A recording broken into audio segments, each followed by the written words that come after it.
नमस्कार, स्वागत है आपका। देख रहे हैं न्यूज वॉर। मैं हूं आपके साथ अनंत और शुरुआत इस वक्त की अहम खबर के साथ। खबर यह कि बुधवार तक आर्यन खान को जेल में ही रहना होगा। आर्यन खान की जमानत याचिका पर आज सुनवाई थी, जो कि जमानत याचिका को आज टाल दिया गया। अब 13 अक्टूबर को जमानत याचिका पर सुनवाई होगी। नारकोटिक्स कंट्रोल ब्यूरो को जवाब दाखिल करना था, लेकिन आज जवाब दाखिल नहीं किया गया। अब बुधवार सुबह 11 बजे एनसीबी को जवाब दाखिल करना होगा। एनसीबी जवाब दाखिल करेगी बुधवार सुबह 11 बजे। आज एनसीबी ने कोर्ट में जवाब दाखिल नहीं किया। जवाब दाखिल नहीं करने की वजह से आज सुनवाई नहीं हो पाई, सुनवाई टल गई और अब कोर्ट की तरफ से बुधवार सुबह 11 बजे तक का वक्त दिया गया है एनसीबी को इस मामले में अपना जवाब दाखिल करने के लिए। हालांकि सतीश मान शिंदे, जो कि आर्यन खान का पक्ष रख रहे थे, उनकी तरफ से कहा गया था कि बेल एप्लीकेशन की एक कॉपी एनसीबी को इलेक्ट्रॉनिकली और फिजिकल कॉपी पिछले शुक्रवार को ही दे दी गई थी। उसके बावजूद भी आज जवाब दाखिल नहीं किया। और आज जो भी डेवलपमेंट्स ड्रग्स केस में हुए हैं, इसके बाद सवाल कई उठ रहे हैं। सवाल ये कि क्या ड्रग्स केस को एनसीबी खींच रही है? सवाल यह भी कि एनसीबी ने कोर्ट में जवाब दाखिल आखिरकार क्यों नहीं किया? सवाल यह कि एनसीबी को 2 से 3 दिन का वक्त और क्यों चाहिए? सवाल यह कि क्या एनसीबी वही कर रही है जो एनसीबी को करना चाहिए? शाहरुख खान के बेटे को क्या सेलिब्रिटी होने की सजा मिल रही है? ये तमाम वो सवाल जिनके जवाब आज हम तलाशेंगे। लेकिन उससे पहले बता दें आपको कि एनसीबी का ड्रग्स केस मामले में एक तरफ शिकंजा कसता जा रहा है, तो दूसरी तरफ उसकी कार्रवाई पर सवाल उठ रहे हैं। अब आपको बताते हैं कि एनसीबी पर आखिर सवाल क्यों उठ रहे हैं। बताते हैं आपको कि नारकोटिक्स कंट्रोल ब्यूरो को आखिरकार क्या काम करने चाहिए, वो क्या काम कर रही है। एनसीबी के काम क्या आपको बताते हैं और एनसीबी करती क्या है आपको यह बताते हैं। एनसीबी का काम है अवैध ड्रग्स के सेवन को रोकना। छोटे केस पर ध्यान लेकिन नहीं जा रहा है। उनका काम है कि ड्रग्स पॉलिसी बनाए, लागू करें, लेकिन छोटे केस पुलिस को ट्रांसफर कर दिए जाते हैं। उनका काम है कि ड्रग्स तस्करी को रोका जाए, लेकिन एनसीबी सिर्फ बड़े केस पर काम करती हुई नजर आती है।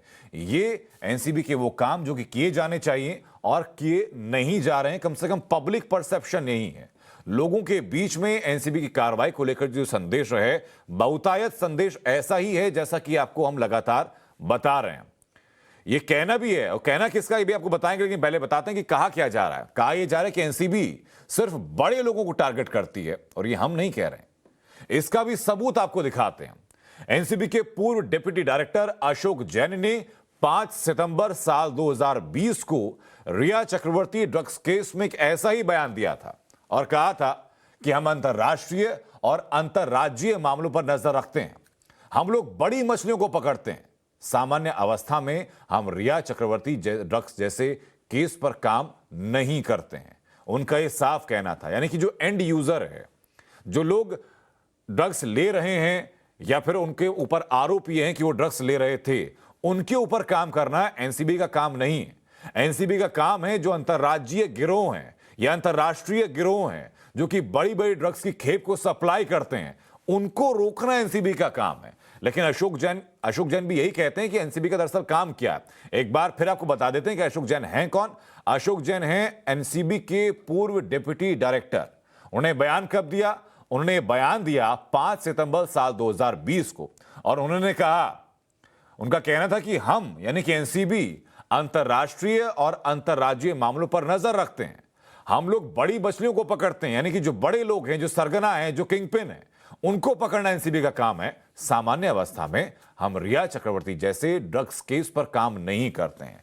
यह तब दिया गया जिस वक्त सुशांत सिंह राजपूत केस में रिया चक्रवर्ती और साथ ही साथ बॉलीवुड की कई हस्तियों के नाम आए थे। ड्रग्स के लेन देन को लेकर के उनके ऊपर आरोप गढ़े गए थे। पब्लिक परसेप्शन ऐसा ही था। साथ ही साथ ड्रग्स कंजप्शन के केस में भी पूछताछ लगातार की गई थी। एनसीबी के डिप्टी डायरेक्टर अशोक जैन का साल 2020 में दिया गया बयान आपने देखा। अब आपको दिखाते हैं मुंबई में प्रतिबंधित ड्रग्स को लेकर के एनसीबी ने कितने केस पकड़े। आपको सिलसिलेवार तरीके से एक एक साल का हम हिसाब देते हैं। सबसे पहले बात साल 2017 की। साल 2017 में 12,946 ऐसे ड्रग्स केस पकड़े गए जिनका इस्तेमाल लोग पर्सनल यूज के लिए कर रहे थे, यानी जो एंड यूजर थे। वहीं एनसीबी का असली काम है अवैध ड्रग्स के सप्लाई और रैकेट को पकड़ना। लेकिन साल 2017 में ऐसे काम कितने किए गए? सिर्फ 298 केस। यानी कि जो सप्लायर हैं, जो लोग बड़ी बड़ी खेप बेच रहे हैं, जो सप्लाई कर रहे हैं, तस्करी कर रहे हैं, ऐसे साल 2017 में सिर्फ 298 केस पर काम हुआ। लेकिन जो लोग इस्तेमाल कर रहे थे, जिनके पास छोटी छोटी मात्रा में ऐसे प्रतिबंधित पदार्थ पाए गए थे, ऐसे 12,946 केस। अब एक साल आगे बढ़ते हैं, बात करते हैं साल 2018 की। साल 2018 में एनसीबी ने ऐसे ही 9,743 ऐसे केस के ऊपर काम किया या ऐसे लोगों को पकड़ा जो कि इसका इस्तेमाल पर्सनली कर रहे थे, यानी अपने लिए कर रहे थे। किसी के पास 5 ग्राम, 10 ग्राम, 20 ग्राम, यानी छोटी क्वांटिटी में ड्रग्स पकड़ी गई। लेकिन जहां पर ड्रग्स सप्लाई का मामला था, जो लोग पूरा रैकेट चला रहे थे, ऐसे सिर्फ 263 केस पकड़े गए। ये सिर्फ उदाहरण आपको 2 सालों के दिए हैं कि किन के ऊपर काम करना चाहिए और किन केसेस के ऊपर काम हो रहा है। लेकिन अब सवाल है कि जब कोई भी एजेंसी अपने अधिकार क्षेत्र से बाहर जाकर काम करती है तो राजनीति करने वाले लोग इस पर राजनीति करते हैं। पीडीपी अध्यक्ष महबूबा मुफ्ती ने एक ट्वीट किया। वो ट्वीट किया है, ये आपको दिखाते हैं कि instead of making an example out of a union minister's son accused of killing 4 farmers, central agencies are after a 23-year-old simply because his surname happens to be Khan. Travesty of justice that Muslims are targeted to satiate the sadistic wishes of BJP's core vote bank. ये कहा गया महबूबा मुफ्ती से। महबूबा मुफ्ती ने आर्यन का नाम नहीं लिया, लेकिन एक 23 साल का लड़का जिसका सरनेम खान है, उसका नाम लेते हुए सीधा लखीमपुर वाले कांड से उसको जोड़ दिया गया है। हमारे साथ 2 खास मेहमान इस वक्त जुड़े हैं। हमारे साथ 2 वकील हैं। पहले वकील हमारे साथ सुरेंद्र चौहान जुड़ चुके हैं और हमारे साथ वकील संजय चड्ढा जुड़ चुके हैं। बहुत स्वागत आप दोनों लोगों का। चौहान साहब, शुरुआत में आपसे करना चाहूंगा कि इस पूरे केस में एनसीबी की कार्यप्रणाली को लेकर के, एनसीबी की कार्रवाई को लेकर के जो सवाल उठ रहे हैं पब्लिक डोमेन में, पब्लिक परसेप्शन में, उन सवालों से सहमत हैं आप?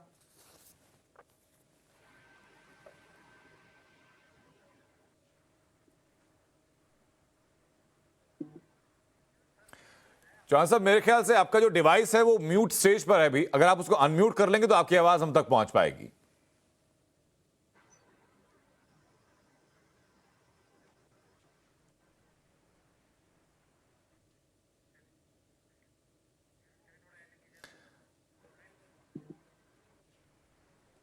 बोलिए सुरेंद्र जी। मेरे ख्याल से आपका डिवाइस अभी म्यूट स्टेज पर है सर। संजय चड्ढा हमारे साथ जुड़ चुके हैं। संजय जी, मैं जानना चाहूंगा कि एनसीबी की कार्रवाई को लेकर के जो सवाल उठ रहे हैं, पब्लिक डोमेन में सवाल उठ रहे हैं, लोग भी कह रहे हैं कि भाई आप सेलिब्रिटी स्टेटस चूंकि आर्यन खान का है इसलिए शायद इस केस को ज्यादा तरजीह दी जा रही है। ये 2 साल के हमने आंकड़े गिनाए कि 2017-2018 में किन केसेस के ऊपर काम होना चाहिए था, किन केसेस के ऊपर काम हुआ। तो क्या एनसीबी का जो अधिकार क्षेत्र है या एनसीबी से जो उम्मीदें हैं कि किन केसेस के ऊपर काम होना चाहिए, उसके विपरीत दिशा में काम हो रहा है? मैं इस बात से सहमत नहीं हूं जी। मैं क्षमा चाहूंगा, मैं इस बात से सहमत नहीं हूं, क्योंकि ये जो आज कहना इस तरीके से कि उनके नाम के पीछे खान लगा, इस वजह से उनको परेशान किया जा रहा है या वो किसी सेलिब्रिटी के हैं, नहीं। देखिए, कानून का उल्लंघन हुआ है और कानून का उल्लंघन अगर हुआ है तो उसके प्रति एक्शन होना बड़ा आवश्यक है। और जहां तक आपने बताया, देखिए, अगर आपने बताया 17,000 के करीब केसेस जो हैं वो रिपोर्टेड हुए हैं जहां पे कंजम्पशन का सवाल था जी। और तकरीबन 300 के करीब केसेस हैं जहां पे सप्लाई का और रैकेट चलने का, जैसा कि आपने जिक्र किया, वो है। तो बिल्कुल सही रेशियो है मेरे ख्याल। हर आदमी सप्लाई में और उस रैकेट में शामिल नहीं होता है। 300 केसेस का पकड़े जाना, मैं समझता हूं ये अपने आप में एक उपलब्धि है एनसीबी की, और मैं इस बात से कतई सरोकार नहीं रखता। और बिल्कुल आपको मैं स्पष्ट शब्दों में बताना चाहता हूं कि ये गलत है कि किसी के साथ किसी भी प्रकार से गलत काम किया जा रहा, पहली चीज। और एनसीबी सही डायरेक्शन में काम कर रही है कि नहीं, ये मैं ये जानना चाहूंगा सर। जैसा कि अशोक जैन है, एक्स डिप्टी डायरेक्टर हैं एनसीबी के, उनका कहना यह था कि जो लोग कंज्यूम करते हैं, या रिया चक्रवर्ती का उन्होंने उदाहरण दिया था, जिनके ऊपर आरोप यही था कि ड्रग्स कंजप्शन का या सुशांत सिंह राजपूत को देने का, उनके ऊपर यही आरोप था। उनका कहना यह था कि हम लोग ऐसे लोगों के ऊपर कार्रवाई नहीं करते हैं। एनसीबी का जो काम है कार्रवाई करने का, एनसीबी का काम है गिरोह को पकड़ने का, रैकेट को पकड़ने का। बिल्कुल ठीक बात है जी। मैं आपके साथ 100% इस बात पे एग्री हूं कि एनसीबी का जो बड़ा काम है वो ये है कि हम किस तरीके से इस रैकेट को जो स्प्रेड करता है इसको पकड़े। तो बात बिल्कुल ठीक है। यहाँ पे जो देखिए क्यों सैटरडे को जब फ्राइडे को रादर जो बेल है वो इनकी रिजेक्ट हुई, क्योंकि इनके ऊपर चार्जेस जो हैं कंजम्पशन के अलावा सर्कुलेशन के भी हैं, आप देखिए। और वो उस चीज को इनके जो वकील हैं उन्होंने स्वीकार नहीं किया, फिर भी वो एमएम के ऑफिस में उन्होंने एप्लीकेशन फाइल किया। यहाँ पे एनसीबी सिर्फ इसके एक बड़े चीज को देख रही है। अगर ये सिर्फ व्यक्ति सिर्फ और सिर्फ किसी भी तरीके से इन्वॉल्व होता है कंजम्पशन में और 10-12 ग्राम का कंजम्पशन वाला हिसाब है, तो इनको मेरे को लगता है कि तुरंत बेल हो जाएगी, कोई ऐसा दिक्कत नहीं है। लेकिन अगर इनके किनपिन किसी से जुड़े हुए हैं, कहीं पे इन्होंने कोई सर्कुलेशन में किसी उसमें इन्वॉल्व है, तो इनके लिए कष्ट की बात है, तो इनके लिए पीड़ा की बात है। ठीक है, सुरेंद्र चौहान हमारे साथ लगातार बने हुए हैं। चौहान साहब, आपका स्टैंड क्या है इस बात को लेकर कि एनसीबी की जो कार्रवाई है वो सीधा सही दिशा में जा रही है, या फिर क्योंकि हेडलाइंस मिल सकती हैं इस चीज से, क्योंकि आर्यन खान एक सेलिब्रिटी से जुड़ा हुआ है, इसलिए भी इस केस में इतनी दिलचस्पी दिखाई जा रही है? देखो, एनसीबी की कार्य प्रणाली पर तो मैं कोई सवाल नहीं खड़ा करता, स्पेशलाइज्ड एजेंसी है, वो अपना काम कर रही है। पर मैं एक सवाल पूछना चाहूंगा और एक रेज का कंसर्न है कि एक अगर बच्चा है और वो लड़का किसी सेलिब्रिटी का या किसी का है, कानून सबके लिए बराबर है। बिल्कुल। और ऐसे में जब कानून सबके लिए बराबर है तो आप उसको ज्यादा हवा और तूल देने की जरूरत नहीं है, और कानून अपना काम करेगा। अगर उसकी कंजम्पशन लिमिट है, कंजम्पशन अगर उसकी लिमिटेड है, तो आराम से उसकी बेल हो जाएगी। अगर उसके तार कहीं जुड़े हुए हैं, जैसा मेरे फाजिल दोस्त ने बताया अभी जी, कि अगर ड्रग्स की वो क्या कहते हैं स्मगलिंग कर रहे हैं, ड्रग्स को इनटेक कर रहे हैं, ड्रग्स के कारोबार में इन्वॉल्व हैं, तो फिर तो सीरियस ऑफेंस है। इसमें सर आज जो प्रोसीडिंग पूरी हुई है उस प्रोसीडिंग के दौरान ये मेंशन किया गया कि आमतौर पर ऐसे किसी भी केस में एनसीबी को जवाब दाखिल करने के लिए 1 हफ्ते से ज्यादा का वक्त नहीं लगता है, और उतना वक्त एनसीबी को दिया जा चुका है। इसमें साथ ही साथ ये भी मेंशन किया मिस्टर देसाई ने, जो कि एडवोकेट है आर्यन खान के, उनकी तरफ से कहा गया कि bail does not stop investigation. ऐसे मामले में जहां पर 1 हफ्ते पूछताछ की जा चुकी है, उनके पास से कुछ बरामद नहीं हुआ। मैटर ऑफ राइट है जी, बेल एक मैटर ऑफ राइट है, और ऑनरेबल सुप्रीम कोर्ट ने टाइम एंड अगेन कहा है कि bail as a matter of right है। उसका प्रीवियस बैकग्राउंड क्या है, जो भी लड़का है जो आर्यन है, इसका प्रीवियस बैकग्राउंड क्या है, कोई किसी केस में संलिप्त था, पहले ड्रग्स पीता पाया गया, पहले नहीं पाया गया। If it is a first offence, एक रिफॉर्मेशन होता है, आजकल रिफॉर्मेशन करने की जरूरत होती है। अगर आप यंगर जनरेशन को रिफॉर्मेशन सेंटर में भेजेंगे तो वो ज्यादा उचित रहेगा, ना कि उसको जेल में भेज के क्या करेंगे। जेल में भेज के 10 दिन बाद, 20 दिन बाद, 2 महीने बाद बेल देंगे, व्हाट इज दिस। आप उसकी पूरी तहकीकात करें, तहकीकात करके कन्विक्शन कराए ना उसको जी। आजकल एजेंसी का काम क्या रह गया है, मसाला बनाना रह गया है कि उनको किसी को अरेस्ट करो, जेल में ठोक दो, उसके बाद जमानत हो जाए, ठंडे बस्ते में लगा दो। नहीं, आप टेक्निकल इन्वेस्टिगेशन कीजिए, साइंटिफिक इन्वेस्टिगेशन कीजिए, और साइंटिफिक इन्वेस्टिगेशन करके आदमी को कन्विक्शन कराए ना आप। मुझे छोटी सी बात बताइए सर, उसके बाद मैं चलूंगा संजय चड्ढा जी पास। चौहान साहब, मुझे ये बताइए क्या 1 हफ्ते का वक्त इस मामले में ऐसे व्यक्ति से पूछताछ करने के लिए काफी था जिसके पास से कोई भी ड्रग्स बरामद नहीं हुई है, जो पूरी तरीके से आपका सहयोग भी कर रहा है? 24 आवर इज सफिशिएंट, 7 दिन तो बहुत ज्यादा होते हैं। ठीक है, संजय चड्ढा साहब, अब बताइए सर, इसी चीज को लेकर भी एनसीबी के ऊपर सवाल है कि क्यों वक्त लगातार खींचा जा रहा है, जबकि सतीश मानसिद्धे कहते हैं कि अपनी जो बेल एप्लीकेशन है इसकी फिजिकल इलेक्ट्रॉनिक कॉपी पिछले शुक्रवार को ही उनके साथ साझा कर दी गई थी, 2 दिन पहले साझा कर दी गई थी। देखिए, जहां तक ये मेरे फाजिल दोस्त ने भी बताया कि ये जो चीज की आवश्यकता है समय की, ये गलत है, नो डाउट अबाउट इट। मैं उस बात पे गया ही नहीं। मैंने आपसे कहा कि 300 केसेस अगर इन्होंने सप्लाई के और रैकेट के पकड़े हैं तो ये एक बहुत, मेरे को लगता है कि बहुत अच्छी बात है। और यहाँ पे सिर्फ और सिर्फ ये चीज का अवलोकन करना जरूरी है कि कहीं ये लड़का जो है सप्लाई चेन का तो पार्ट नहीं है, कहीं ये अन्य लोगों को तो सप्लाई नहीं करता है और उस चेन का पार्ट तो नहीं है, बस ये चेक करना है। और अगर वो है तब ये कठिनाई का प्रश्न है आर्यन खान के लिए। बिल्कुल, लेकिन मेरा सवाल सर, मेरा जो सवाल है और जो पब्लिक डोमेन में जो लोगों की चिंता है, वो चिंता पर्सनल लिबर्टी को लेकर भी है कि अगर ऐसे मामले में आपको इन्वेस्टिगेशन करनी है तो जैसा कि चौहान साहब ने कहा कि 24 घंटे बहुत होते हैं, आप पहले ही 1 हफ्ता ले चुके हैं, उसके बावजूद भी जवाब दाखिल नहीं कर रहे हैं, तो क्या कार्यप्रणाली के ऊपर ये शंका जाहिर नहीं होती है? देखिए, जवाब जहां तक दाखिल करने का है, आज पहली डेट है उसकी, जो एएसजे की कोर्ट पे लगा है, एडिशनल सेशंस जज की कोर्ट में जब लगा है, वहां पे पहली बार एनसीबी अपीयर हुई है, परसों एप्लीकेशन दायर हुई है सैटरडे को, आज फर्स्ट हियरिंग है, तो 1 दिन का समय लिया जा सकता है बड़े कंफर्टेबली। लेकिन ये केस में इससे ज्यादा समय बिल्कुल नहीं मिलना चाहिए, ये बात क्लियर है। जैसा और सुप्रीम कोर्ट ने कहा है सिविल लिबर्टी सबसे ऊपर है, सबसे ऊपर जो सर्वोपरि है वो सिविल लिबर्टी है एक व्यक्ति की। किसी को आप बगैर किसी कारण एक चीज बताइए सर, चड्ढा साहब, आपने कहा कि 1 दिन का वक्त लिया जा सकता है बड़ी कंफर्टेबली। मैं खाली वो चीज स्टेट करूंगा जो सतीश मानसिद्धर ने कही कि हम लोगों ने शुक्रवार को बेल एप्लीकेशन की इलेक्ट्रॉनिक और फिजिकल कॉपी एनसीबी के साथ साझा कर दी थी। अगर शुक्रवार की बात मानते हैं तो बीच में 2 दिन मिलते हैं। एनसीबी इतनी इनकॉम्पिटेंट तो किसी भी हाल में नहीं हो सकती कि 2 दिन में अगर वो चाहें तो रिप्लाई तैयार ना कर सकें। मैं आपको साथ में ये भी बताना चाहूंगा कि इस व्यक्ति को स्पेशल ट्रीटमेंट क्यों दिया जाए। सैटरडे संडे की छुट्टी होती है, आपको ये भी जानकारी होनी चाहिए, जबकि ये सैटरडे वर्किंग था, नो डाउट अबाउट इट, क्योंकि इसको पहले से वर्किंग कर दिया था। तो लेकिन कोई स्पेशल ट्रीटमेंट क्यों दिया जाएगा किसी व्यक्ति को? वो भी एक भारत का नागरिक है। ये तो सबसे बड़ी विशेषता इस देश के न्याय तंत्र की। लेकिन मेरा सवाल, आपकी बात बिल्कुल सही है सर, लेकिन सुरेंद्र चौहान जी, फिर मैं उस बात को लेकर के आऊंगा कि यहां पर पहली प्राथमिकता क्या है, पर्सनल लिबर्टी या फिर अपनी इतवार की छुट्टी में काम ना करना? प्राथमिकता है पर्सनल लिबर्टी। अगर पर्सनल लिबर्टी से प्राथमिकता है तो अगर उस दिन काम किया गया होता, जवाब तैयार किया गया होता, तो 2 दिन जो जमानत याचिका पर सुनवाई टली है ये शायद ना हुई होती, कम से कम सुनवाई आज होती। बिल्कुल दुरुस्त बात है, बिल्कुल दुरुस्त बात है। एनसीबी के ऑफिशियल चाहते तो ये जवाब दाखिल किया जा सकता था। अब वो मुझे नहीं पता क्या क्या उनके कारण रहे हैं, उसमें मैं कोई टिप्पणी नहीं करना चाहूंगा। जी ठीक है सर, लेकिन संजय चड्ढा साहब, एक वकील के तौर पर आप कैसे देख रहे हैं इस चीज को कि ये जो हो रहा है, जो स्टेटमेंट भी दी गई कि भाई बेल इन्वेस्टिगेशन नहीं रोकती है, ये भी कहा जा रहा है कि पर्सनल लिबर्टी का सवाल है।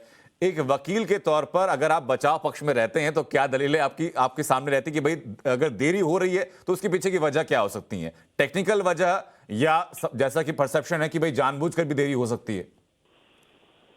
देखिए, जहां तक सिस्टम की बात है, मैं इस बात से थोड़ा सा मैं भी आहत हूं और मुझे भी दुख है कि ये समय नहीं लगना चाहिए था। 7 दिन से वो व्यक्ति है, और जैसा कि अभी चौहान साहब बता रहे थे बहुत स्पष्ट शब्दों में, एक बच्चे का ये पहला क्राइम है। All these positive factors are there. Now मुझे ये मालूम, मैं सरोकार रखता हूं कि हमारे जो वकील साहिबान लोग अपीयर हुए होंगे उन्होंने न्यायालय को इस चीज से बताया होगा, न्यायालय को ये कहा होगा कि देखिए पहले 7 दिन हो चुके हैं, ये समय की अब आवश्यकता नहीं है, ये सारी चीजें रखी होंगी। लेकिन हमको न्यायालय पे और न्याय व्यवस्था पे ट्रस्ट रखना होगा। आज का सिर्फ यही एक बात है, कह के इस बात को मैं पूर्ण विराम लगाने की चेष्टा कर रहा हूं और सोच रहा हूं कि ऐसा होना चाहिए, लेकिन निश्चित तौर पे ये गंभीर बात है क्यों ऐसा हो रहा है, और ये थोड़ी पेनफुल भी है, नो डाउट।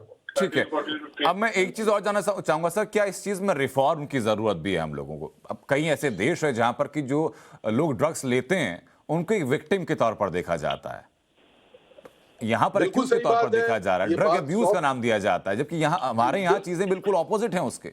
अगर कोई ड्रग्स ले रहा है तो उसको एक अपराधी के तौर पर देखा जाता है, ना सिर्फ कानून की निगाह में बल्कि जो सामाजिक जो इमेज है वो भी वैसी बनती है।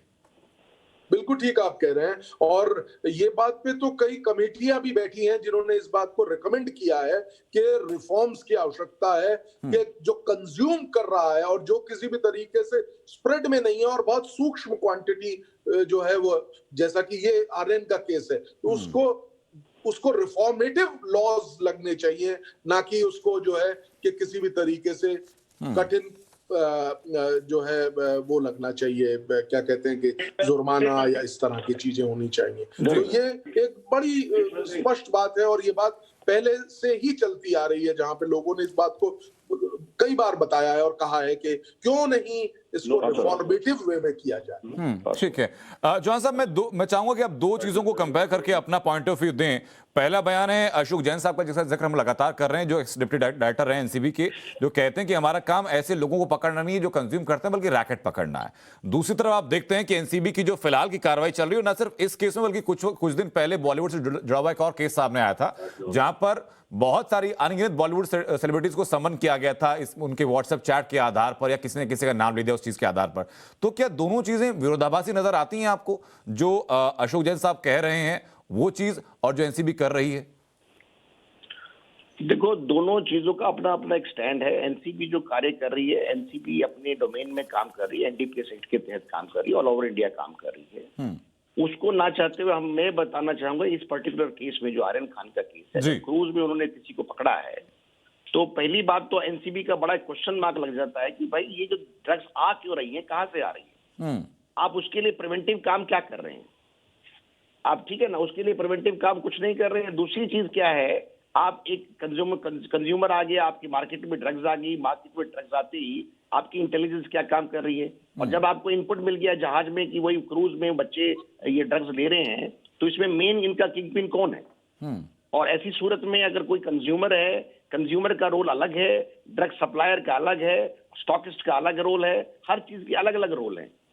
तो ऐसी सूरत में एनसीबी अपनी इन्वेस्टिगेशन में क्या लेके आती है, वो आपके सामने दूध का दूध पानी का हो जाएगा। बहरहाल आर्यन का जो बेल मैटर है, उस पे न्यायालय को सुनिश्चित करना चाहिए कि इसका फर्स्ट टाइमर है, देखिए उस पर लीनियंसी देखनी चाहिए ऐसे मामले में। जी, तो क्या कोर्ट के इंटरवेंशन की जरूरत है एनसीबी की कार्रवाई को लेकर सर? नो, कोर्ट की कोई intervention at this stage court की इंटरवेंशन होती भी नहीं है, ना ही जरूरत है उसकी। आज का बेल मैटर है, बेल में बेल दे दीजिए, अगर बेल नहीं देनी है आप उसको ऑर्डर पास कीजिए। Thank you very much. जी ठीक है सर। एक छोटा सा कमेंट सर मैं और जानना चाहूंगा चड्ढा साहब आपसे, वो ये कि इस टाइम को क्या आप जस्टिफाइड मानते हैं जितना टाइम इन्वेस्टिगेशन के लिए एनसीबी ने लिया, या फिर और जो टाइम 2 दिन और बढ़ाया गया अपना जवाब पेश करने के लिए? मेरा ख्याल है कि ये जो समय है मैं इसको जस्टिफाई नहीं मानता।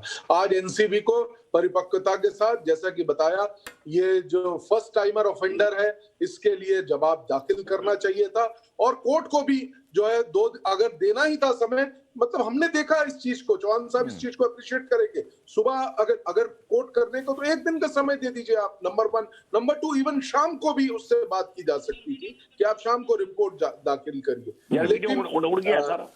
जी तो कहने का सिर्फ भाव यही है, ये जस्टिफिकेशन नहीं है मेरा मानना। जी, मैं एक चीज और जानना चाहूंगा सर, जो स्पेशल पब्लिक प्रोसिक्यूटर हैं एएम चिलमालकर, आपने इस पूरे जब डिस्कशन अंदर रहा, जो अपने पॉइंट्स रखे गए, उसके दौरान उन्होंने शुरुआत में बोला कि हमें कम से कम 1 हफ्ते का वक्त और चाहिए जवाब दाखिल करने के लिए, लेकिन जैसी आपत्ति दर्ज की गई तो वो समय 5 दिन घट करके सीधा 2 दिन पर आ गया था।